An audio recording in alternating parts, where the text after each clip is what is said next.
Las hermanas, un cuento de James Joyce. Esta vez ya no había esperanza, era el tercer ataque. Siempre pasaba por delante de la casa, entonces estábamos de vacaciones, fijándome en el recuadro iluminado de la ventana, y noche tras noche siempre se me aparecía igual, difuminado con una luz débil y uniforme. Si hubiera muerto, pensaba yo, vería el reflejo de las velas en las persianas bajadas, pues sabía que suelen ponerse 2 velas a la cabecera de un cadáver.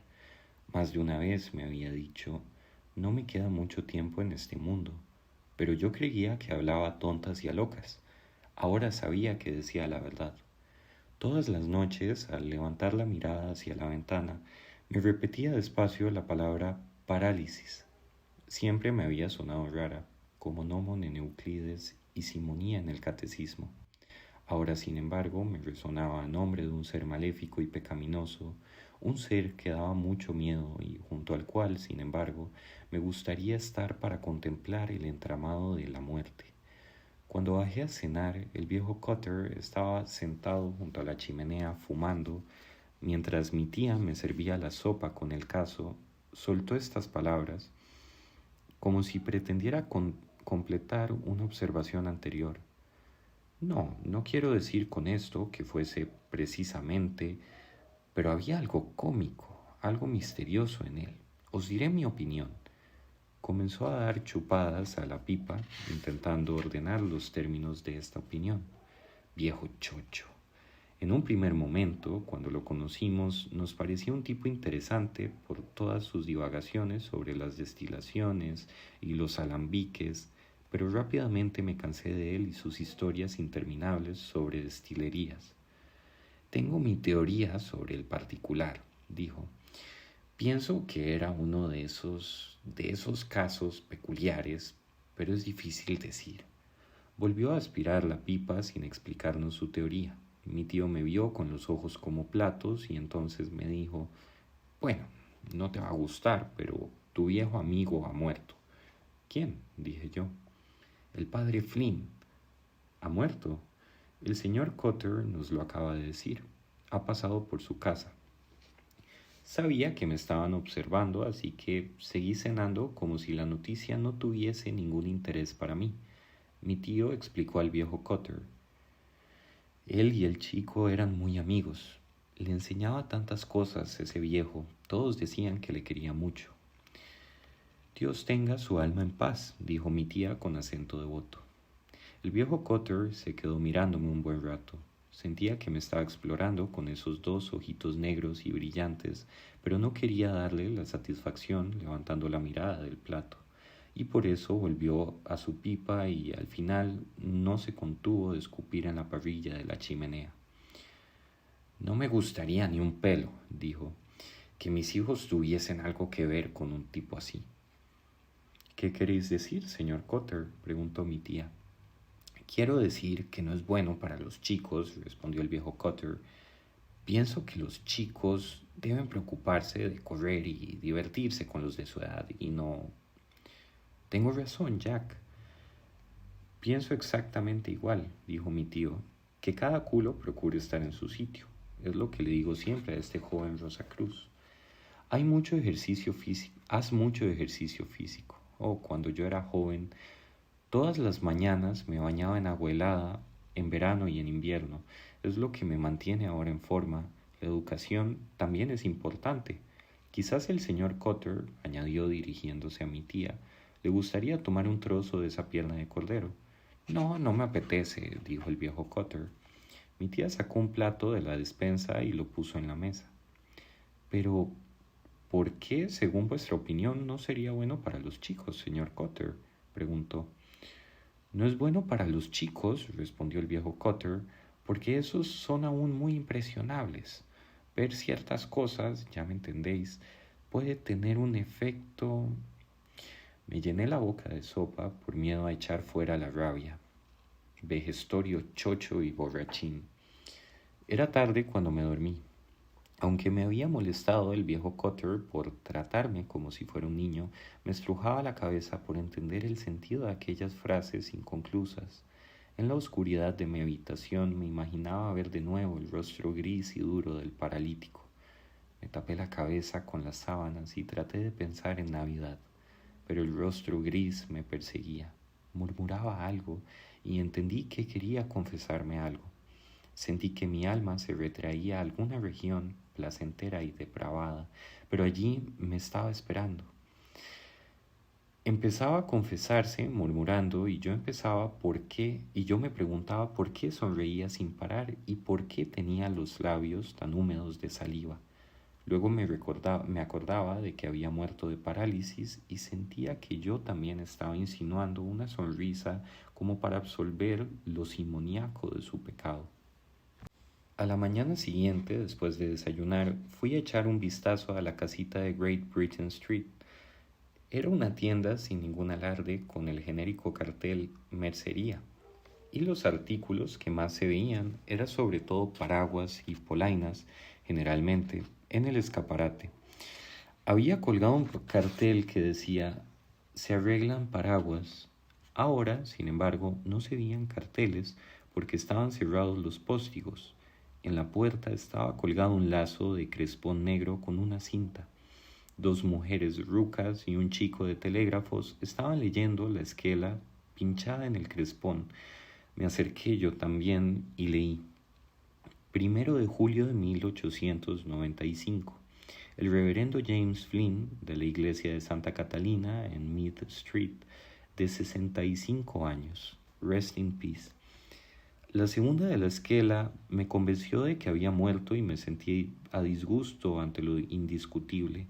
Si no hubiera muerto, habría ido al cuchitril oscuro de detrás de la tienda y lo habría encontrado en el sillón, junto al fuego, enrebujado en el abrigo casi hasta asfixiarse. Quizás mi tía me habría dado un paquete de high toast para él y el regalo le habría despertado de su pesado letargo. Siempre tenía yo que vaciar el paquete en su tabaquera negra, pues le temblaban tanto las manos que, si lo hubiese tenido que hacer él, se habría caído la mitad al suelo. Incluso cuando se llevaba a la nariz a la manzana, cuando se llevaba a la nariz la manaza temblorosa, pequeñas nubes de tabaco se le escapaban entre los dedos y cayéndosele como otros tantos regueritos en la pechera de su sotana. Probablemente estos espolvoreos de tabaco habían dado a esa vieja sotana aquel color verde pálido, sobre todo porque el pañuelo rojo, ennegrecido como siempre por las manchas de tabaco de una semana, con el que intentaba sacudirse, resultaba completamente inútil. Me habría gustado entrar a verlo, pero no tuve el valor de llamar. Me alejé caminando lentamente por el lado soleado de la calle, poniéndome a leer, mientras pasaba, todas las carteleras teatrales de los escaparates. Me parecía extraño que ni yo ni el día nos sintiéramos de luto. Incluso me molestaba descubrir en mí un sentimiento de liberación, como si su muerte hubiese roto algún tipo de vínculo. Me extrañaba porque, como había dicho mi tío la noche anterior, me había enseñado muchas cosas. Había estudiado en el colegio irlandés, en Roma, y me había enseñado a pronunciar correctamente el latín. Me había contado historias sobre las catacumbas y sobre Napoleón Bonaparte, y además me había explicado el significado de las distintas ceremonias de la misa y de los diferentes paramentos que se ponen los sacerdotes. A veces se divertía haciéndome preguntas difíciles, interrogándome cómo se tenía que comportar uno en determinados casos, o si este o aquel pecado había que considerarlos mortales o veniales o una simple imperfección. Sus preguntas me mostraban lo misteriosas y complejas que eran algunas instituciones de la Iglesia que yo siempre había considerado como los hechos más simples de este mundo. Las responsabilidades del sacerdote en relación con la Eucaristía y con el secreto de confesión me parecían tan solemnes que me preguntaba cómo podía haber alguien dispuesto a encontrar en sí el valor de afrontarlas, y no me sorprendió cuando me dijo que los padres de la Iglesia habían escrito libros tan gruesos como la guía telefónica y con cuerpos de letra tan pequeños como las noticias de tribunales en los periódicos, para aclarar todas aquellas cuestiones intrincadas. A menudo, cuando pensaba en esto, no lograba dar ninguna respuesta o incluso balbucía una estupidez de las que normalmente se sonreía moviendo la cabeza 2 o 3 veces. A veces me hacía repetir las respuestas de la misa que me había hecho aprender de memoria, y mientras las largaba de carrerilla sonreía triste y movía la cabeza, metiéndose de vez en cuando grandes pellizcos de tabaco, ya en una, ya en otra nariz. Cuando sonreía mostraba siempre sus grandes dientes amarillos y dejaba colgando la lengua del lado inferior, una costumbre que en los primeros momentos de nuestra amistad, antes de conocerlo bien, me molestaba. Mientras caminaba al sol, me volvieron a la mente las palabras del viejo Cotter y traté de recordar qué había pasado en el sueño. Se me representaban unas amplias cortinas de terciopelo y una lámpara antigua balanceándose. Sentía que había estado en un lugar lejano, en un país de costumbres raras, quizás en Persia, supongo, pero no podía recordar cómo terminaba el sueño. Por la tarde, mi tía me llevó al velatorio. Se había metido el sol, pero los cristales de la casa que daban a poniente reflejaban el oro amarillo rosáceo de un gran banco de nubes. Nani nos recibió a la entrada y, como habría resultado impropio gritarle al oído, mi tía se limitó a estrecharle la mano.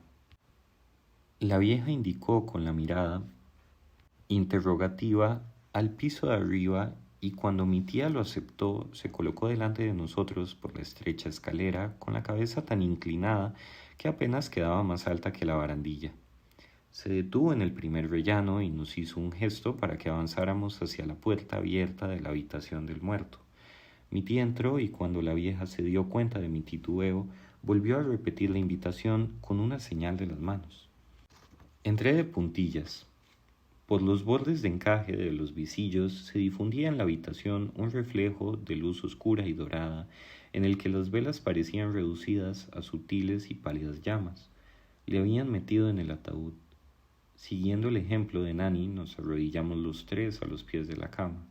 Hice como si rezara, pero no podía recoger mis pensamientos por la distracción que me suponía el bisbeo de la vieja.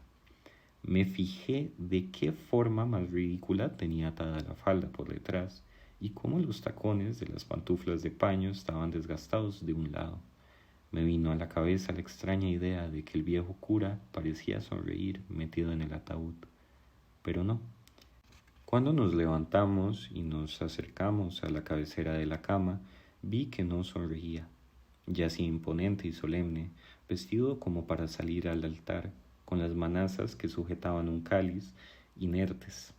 Su rostro era atroz, gris y duro, con las narices negras y cavernosas, adornadas con pocos pelos blancos.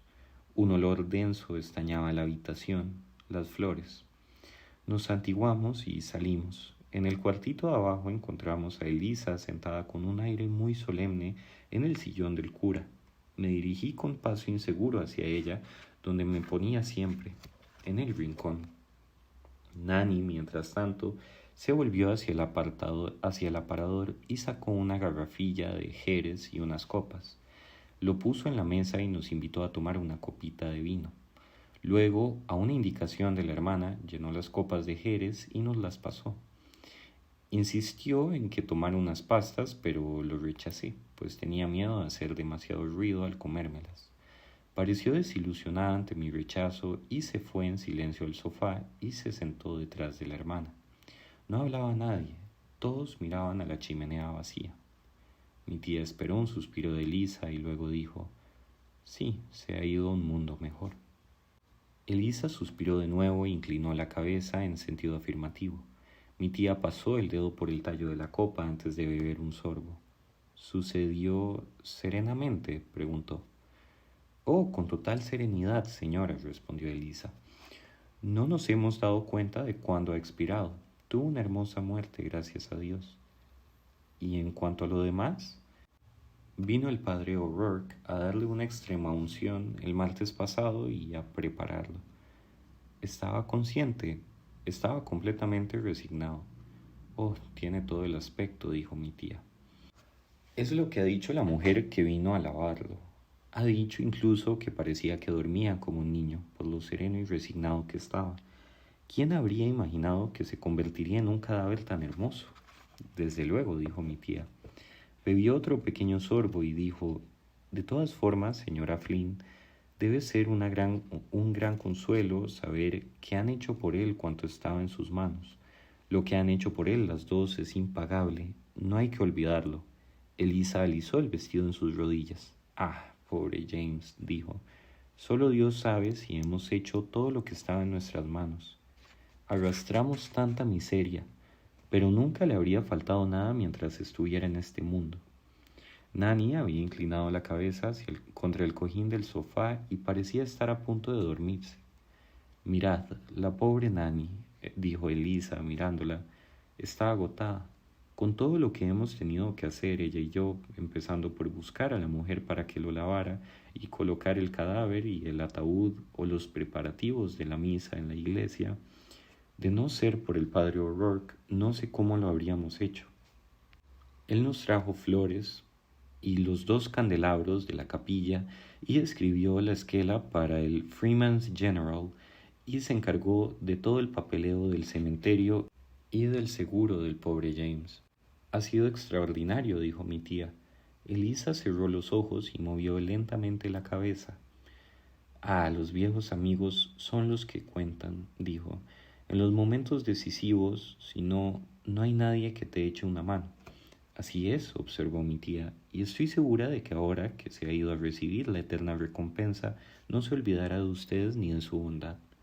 Ah, pobre James, dijo Elisa, no nos molestaba nada, no se le oía en casa más que ahora, y sin embargo, sé que se ha ido y cuando todo haya acabado sentirán el vacío, dijo mi tía.